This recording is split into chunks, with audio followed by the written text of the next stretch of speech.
Governor Gretchen Whitmer responding to the news that militia members were planning to kidnap and kill her as part of a plot to overthrow the government. We broke the story this morning on the WILX app and have brought you live coverage throughout the day. Tonight, we start with News 10's Christiana Ford. She is live outside the governor's official residence in Lansing with the latest details. Ann and David, this was a huge operation involving not only the Michigan State Police, but the FBI and both U.S. attorneys for the state of Michigan, as well as the state attorney general. They say they've been tracking these militia groups since early this year because they had been trying to get the addresses of local law enforcement officers and attempting to either attack or kill them. And they'd also been training for a potential attack on the governor's summer residence. State police and the FBI arrested the suspects in a series of raids around Michigan, several of them last night. And one was in Munith in Jackson County, another in the Charlotte area, one in Livingston County. News 10's Rachel Sweet has the details from Heartland Township. Now, this is the home of the raid that happened Wednesday night in Heartland off of Lansing Avenue. Now, I talked to nearby neighbors who say they were home during the time of the raid. They say they were woken up by police cars, bright lights, and military vehicles. They say that they never expected something like this to happen in their community. It's really scary to live in a community that you thought you were going to be safe. You know, I mean, I've lived here for almost 5 years, and I've never thought that something like this would happen. Investigators say the driving force behind the plot was the governor's executive orders issued to help slow the spread of COVID-19. Today, the Senate voted on bills reinstating some of her policies after the state Supreme Court blocked her use of emergency powers. But that's not what they wanted to talk about afterwards. News 10's Cody Butler is live at the state capitol with that story. Lawmakers on both sides of the Senate chamber condemned the plot against the governor tonight. Now, keep in mind this comes just months after armed protesters filled the Capitol. That's something Democrats have tried to change, but the Capitol Commission hasn't acted on. However, Republicans say that a ban on guns inside the building wouldn't prevent an attack. And there is new information coming out about this investigation nonstop. You can stay caught up at WILX.com and on the WILX app. And here's where things stand right now. A total of 13 people are charged in the plot, 7 in state court, the other 6 in federal court.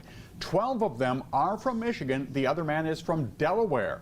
They've been on the government's radar since earlier this year. And investigators say they met in Dublin, Ohio in June to lay out their plan to kidnap and kill Governor Whitmer and to set up their own society based on their interpretation of the Bill of Rights. Our coverage of the plot against the governor will continue throughout our 90 minutes of local news at WILX.com and on the News 10 Facebook page.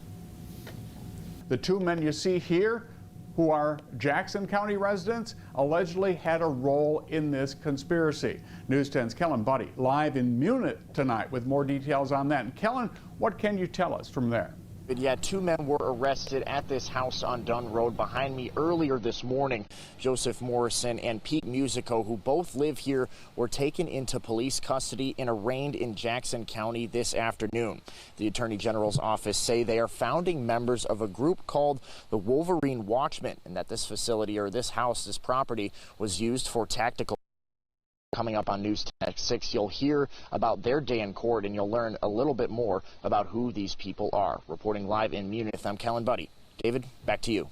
All right, Kellen, thank you. The Attorney General's office says up to 12 warrants were issued for that residence that Kellen was at. We'll have more updates on this developing story throughout this 90-minute newscast. Well, the plot is believed to have been at least a year in the making. That's right. Once the feds got an informant inside the group, they say the proof of meetings, conversations, text messages, and more just kept on coming. News 10's Nicole Buckman is live in Lansing with the timeline of how this all allegedly played out. Nicole? I read through the court documents page by page for specific details of a plot that began in early 2020. From social media posts to discussions over violence and overturning the government to groups recruiting others. And then from there was months of training, surveillance, and a plan of attack to kidnap Governor Gretchen Whitmer. On June 6, a group of about 15 met in person in Dublin, Ohio.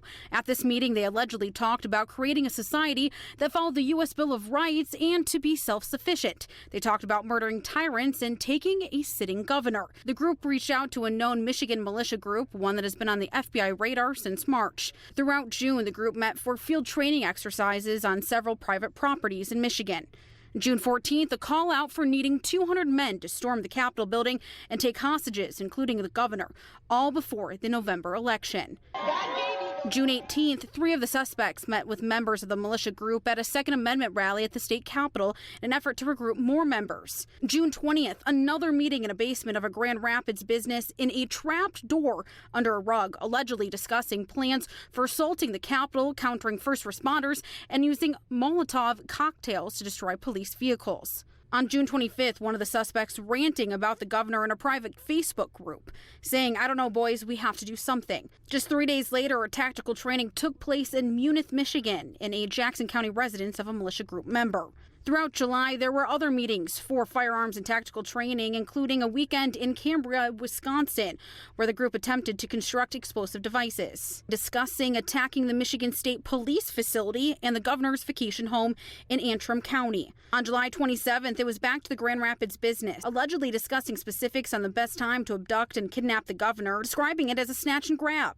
August 29th, surveillance of the governor's vacation home. Photos and slow motion video were all taken as they drove by. The informant recorded the conversation that included strategizing escape plans and estimations on how long it would take for law enforcement to respond. The next day, an encrypted message using just symbols and emoticons about explosives and demolishing a bridge to slow down first responders. Over the weekend of September 12th and 13th, the group met again in Luther, Michigan, an hour and a half away from the governor's vacation home. They allegedly tested explosives and briefed on the plan to kidnap Governor Whitmer. We are learning new details tonight about how the plot against Governor Gretchen Whitmer was handled. Today, Attorney General Dana Nessel says the governor and her family were moved around a lot to keep them safe during the investigation. News 10's Kellen Buddy live in Lansing with new information on this, including why the raids happened this week. Kellen. David, the suspects were planning to meet on Wednesday to make a payment for explosives and exchange tactical gear, according to the Attorney General's office. We're also learning the alleged mastermind of the kidnapping and murder plot is from mid-Michigan. Investigators say it's this man, Adam Fox, of Potterville. Fox had been living in the basement of a store in the Grand Rapids area. We'll have a deeper dive into his role and talk to the man who owns that store. Coming up on News 10 at 6. 2 other suspects were arrested in Jackson County. They are Pete Musico on the left and Joseph Morrison there on the right. They lived in this home in Munith in the northeast part of Jackson County. Relatives tell us Morrison is Musico's son-in-law. 13 suspects are charged in the plot, but not all in the same place. Some are facing federal charges, others are in state court. News 10's Maureen Halliday breaks down the 2 cases. 6 people are charged federally with conspiracy to kidnap, and 7 other people associated with the militia group Wolverine Watchmen were charged by the state. The 6 charged by the federal government are Michigan residents: Adam Fox, Ty Garbin. We will have continuing coverage of the plot against the governor throughout our 90 minutes of local news right now. We're constantly updating our stories at WILX.com and on the WILX app. We are also learning new details about some of the other suspects who are facing charges, some showing their true colors on social media for quite a while. News 10's Cody Butler has been digging into that all day. He's live at the governor's Lansing residence with what he found out. Brandon Caserta is one of the men facing federal charges. He posted several videos online calling himself an anarchist. The Declaration of Independence was an anarchist document. We have an update tonight on the story we broke this morning on the WILX app about the 14th suspect in the plot to kidnap and kill Governor Gretchen Whitmer. The Attorney General's office has released his name, Brian Higgins of Wisconsin. Here's what we know about him so far. He's a 51-year-old from Wisconsin Dells in the southern part of the state. 8 suspects are now facing state charges. 6 have been arraigned. The 7th is Paul Ballar who's awaiting extradition from South Carolina. Higgins is the 8th. 6 other suspects are charged in federal court. 2 of them will be back there tomorrow in Grand Rapids.